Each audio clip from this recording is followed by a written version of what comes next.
Well, you got an offensive line coach in Will Friend who's been around for 3 seasons, and you hate to lose him, especially to a rival who just won a national championship, but that's what's out there right now.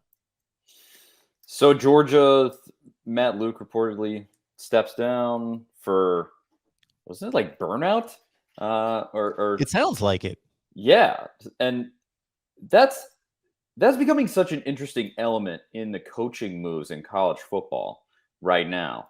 Is that these jobs, these guys get paid well. You don't want to call it torture or something like that, but they get worked like absolute dogs, specifically with the recruiting in college ball right now. I mean, it's absolutely brutal. If you're not actually coaching your football team, you have to be on a plane headed to the middle of nowhere most of the time to go watch a kid play high school football, and to talk to him, go to his mom's house, say hey to everybody, shake his grandfather's hand, whatever you got to do to try to get that guy in town. If you're Jeremy Pruitt, give him a McDonald's bag, whatever you have to do.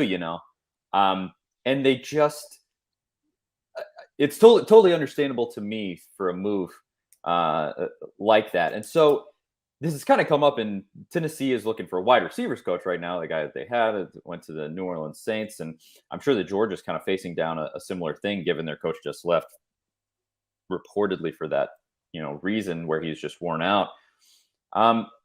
What are guys willing to do when their name comes up for a job? Because I say all of this to bring it full circle around.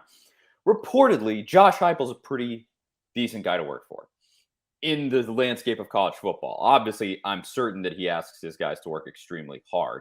I don't think that there's a decently successful coach in the game that doesn't do that.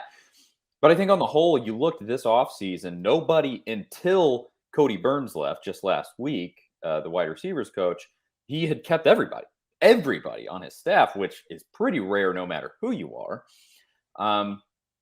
And I think it says something about who Heupel is as a guy to work for. And so now with the offensive line coach reportedly getting a look from Georgia, I think the question is, does Glen Elarbee look and go, okay, I can work with a guy that I really like.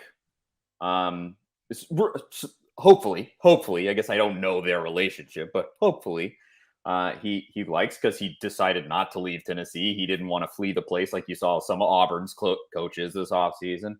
And so does he look at that situation in Georgia and he goes, well, the last guy left because he hated his job and he wasn't happy and he was getting run to the ground. So is that something that I really want to go do? And I wonder how much of a factor that is. It makes that whole situation really interesting to me, and it's something that I've been interested in general with college football right now, because in my opinion, I mean, some of these workloads are just unsustainable, man. They really they just run you right into the ground. And so I'll say I think he's done a good job for Tennessee. Elarbee has, and I hope that he stays. But money talks, and maybe he sees Georgia and wants to hop. But that was a long diatribe, but it's something that I've been interested in.